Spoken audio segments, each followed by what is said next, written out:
Okay, so good morning, student.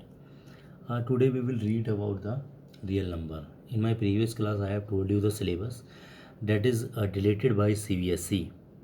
Okay, that is not coming in your board exam. So here is our topic is real number. So before reading real number, we will read about the rational number. We will read about the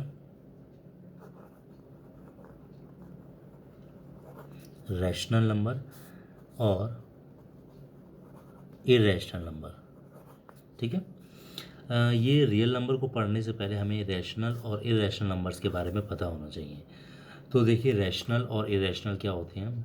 these two topics you have already read in your 9th class and previous more classes also you have read these that what are the rational and irrational number. Rational number that can be written in the form of p upon q, okay, where p and q are the integers,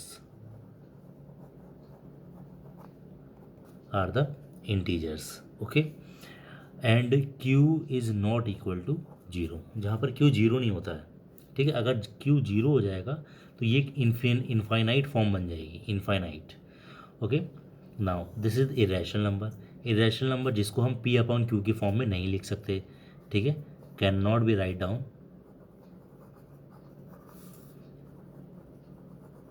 can not be write down in p upon q form, जिसको हम p upon q की form में नहीं लिख सकते. इसके example क्या होते हैं p अपॉन q, मतलब रैशनल नंबर के एग्जाम्पल जैसे कि 4/5, 7/6 माइनस. तो इस तरह के जो एग्जाम्पल है, ठीक है, तो ये हम लिख सकते हैं जैसे कि -2/3. तो these are the example of the rational number and irrational number. इसके एग्जाम्पल जैसे कि हो गया पाई की वैल्यू आपको पता होगी 22/7. ठीक है. लेकिन 22/7 को हम लिख सकते हैं, ये एक रैशनल नंबर की फॉर्म में हो गया, but pi is a irrational number. Okay. क्योंकि पाई की जो वैल्यू होती है इसे हम अप्रॉक्स 3.14 लेते हैं, लेकिन पाई की वैल्यू 3.1423 इस तरह से कुछ समथिंग होती है. Okay. So pi is a rational number. √2, √3, √5. ठीक है. अब मैं यहाँ पे लिख रहा हूँ, मैं यहाँ पे आई एम राइटिंग √4. ठीक है. तो क्या ये एक रैशनल नंबर होगा? नहीं. ओके. वाई? क्यों नहीं होगा बेटा? क्योंकि जो 4 का स्क्वायर रूट होता है वो होता है 2. Okay. So 2 is a rational number. Rational number क्योंकि इसको भी हम p अपॉन क्यू की फॉर्म में लिख सकते हैं 2/1. Okay. So these are the rational और इरेशनल नंबर. ये डिफरेंस होता है इन दोनों के बीच में. Okay. Now we reach to our topic that what are the real number. अब रियल नंबर क्या होता है? रियल नंबर्स को पढ़ने से पहले हमें ये पता होना चाहिए था कि रैशनल और इरेशनल नंबर क्या होते हैं. तो जो रियल नंबर होता है वो इन दोनों का कॉम्बिनेशन होता है. Okay. Real number are the combination of rational और irrational number. So now we are going to take a one simple example. Okay. एक हम सिंपल एग्जाम्पल से स्टार्ट करते हैं इसका सोल्यूशन. आपने ये क्वेश्चन तो ज़रूर पढ़ा होगा कि proof that √2 is an irrational number. Okay. So इसी प्रूफ से हम अपना रियल नंबर को स्टार्ट करते हैं. तो रियल नंबर को स्टार्ट करने के लिए इसका प्रूफ हम करेंगे. देखिए इसको मानते हैं, हमें प्रूफ करना है कि एक इरेशनल है, लेकिन हम इसका वाइस वर्सा लेके चलते हैं. लेट सपोज कर लेते हैं, let √2 is an rational, is a rational number. ठीक है. √2 इज अ रैशनल नंबर. अगर कोई भी नंबर एक इरेशनल है तो उसको p अपॉन क्यू की फॉर्म में तो हम एक्सप्रेस कर ही सकते हैं. तो then √2 equal to p upon q, p upon q. ठीक है. हमने मान लिया जो √2 है वो p अपॉन क्यू की फॉर्म में एक्सप्रेस हो गया, जहाँ p और q दोनों इंटीजर्स हैं. ओके. एंड दे आर, हमें यहाँ पे लिखना भी पड़ेगा, where p and q are integers and को prime.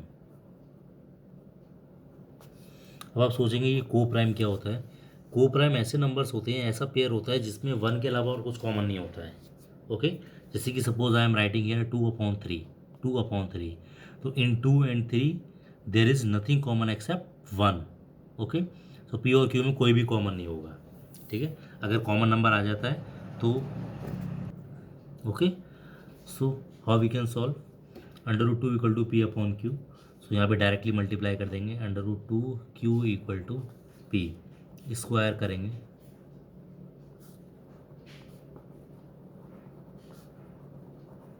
Square on both side. ठीक है, तो जब स्क्वायर करेंगे तो ये √2 के ऊपर से अंडर रूट हट जाएगा, q square equal to p square. Okay, so यहाँ पे क्या हमारा मतलब निष्कर्ष, यहाँ पे कंक्लूजन क्या आ रहा है। ठीक है, यानी ये जो पी स्क्वायर आ रहा है ये 2 का फैक्टर आ रहा है, 2 का फैक्टर आ रहा है। जैसे कि मैं आपको एग्जांपल के रूप में यहाँ पे समझाऊँ, जैसे कि सपोज़ हमारे पास 2 into 5 square equal to 4 square, इस तरह से दे रखा है। ओके, इस तरह से दे रखा है। तो यहाँ पे क्योंकि मैंने 5 और 4 क्यों लिए, क्योंकि दोनों नन को प्राइम नंबर हैं। ठीक है, इसलिए 4 और 5, मैं इसका कोई मल्टीपल यहाँ पे नहीं ले सकता था। ठीक है, मैं यहाँ पे जैसे मान लीजिए मुझे कोई, जैसे सपोज़ मैं यहाँ पे 4 स्क्वायर लेता, तो मुझे यहाँ पे एक ऐसा नंबर लेना पड़ता जो इसके साथ को प्राइम करे, 4 के साथ को प्राइम। जैसे सपोज़ 3 भी ले सकता था मैं। ठीक है, तो मुझे यहाँ पे क्या लगा, ठीक है, यहाँ पे क्या है 2, इसकी जब मल्टीप्लाई करेंगे तो 3 स्क्वायर जो है वो इसके बराबर आ रहा है। ठीक है, यानी कहीं ना कहीं ये दोनों आपस में इक्वल हैं। ओके, ये दोनों आपस में कहीं ना कहीं इक्वल है। ऐसे ही ये जो 2 फैक्टर है वो 2p स्क्वायर का भी फैक्टर है। यहाँ पे लिख देंगे पहले हम, since 2 is a factor of q square, therefore 2 is a factor of p square and 2 is a factor of p। अगर 2p स्क्वायर का भी फैक्टर है तो 2p का भी फैक्टर होगा। जैसे कि यहाँ पे 5 125 का फैक्टर है, तो 5 जो है यहाँ पे 5 का भी यानी 25 का भी फैक्टर होगा। जैसे मान लीजिए 6 to 5 ले रहे हैं हम। ठीक है, 6 to 5, इसको ना लेके 6 to 5, ये 25 का स्क्वायर है। ठीक है, ऐसे ही ये 25 का भी फैक्टर होगा, 525 का भी फैक्टर होगा। तो हम यहाँ पे सपोज कर लेंगे जो p इक्वल टू हम मान लेते हैं 2k, ये इक्वेशन फर्स्ट है। ठीक है, तो देखिए p इक्वल टू हमने 2k मान लिया, तो 2q स्क्वायर इक्वल टू, अब ये जो p स्क्वायर है इसकी जगह क्या पुट करेंगे, 2k whole square equal to 4k square. 2 से ये कट हो जाएगा, 2q square equal to k square. ठीक है, अब यहाँ पे फिर हमें वही डेफिनेशन वही लिखना है। ठीक है, वही लिखेंगे, सिंस, यहाँ पे सॉरी 2 बचेगा, since 2 is a factor of k square, therefore 2 is a factor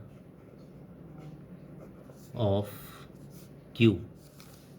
okay, 2 is a factor of q square, यहाँ पे लिखेंगे and 2 is a factor of q। Okay, so अब ये वाला स्टेटमेंट देखिए, 2 is a factor of p, 2 is a factor of q। ठीक है, यहाँ पे क्या निष्कर्ष, हमारा कंक्लूजन क्या है, यहाँ पे 2 p का भी फैक्टर है और 2q का भी फैक्टर है। ओके, लेकिन हमने यहाँ पे ऊपर क्या माना था कि p and q are coprime, p and q are coprime, यानी 1 के अलावा और कुछ कॉमन नहीं। लेकिन यहाँ पे तो 2 कॉमन आ रहा है, 2 इज कॉमन, तो यहाँ पे लिख देंगे इट इज कॉन्ट्राडिक्शन, इसे बोलते हैं contradiction, it is contradiction. Okay, it is contradiction. So under root 2 is an irrational number. Okay, यही हमें प्रूफ भी करना था.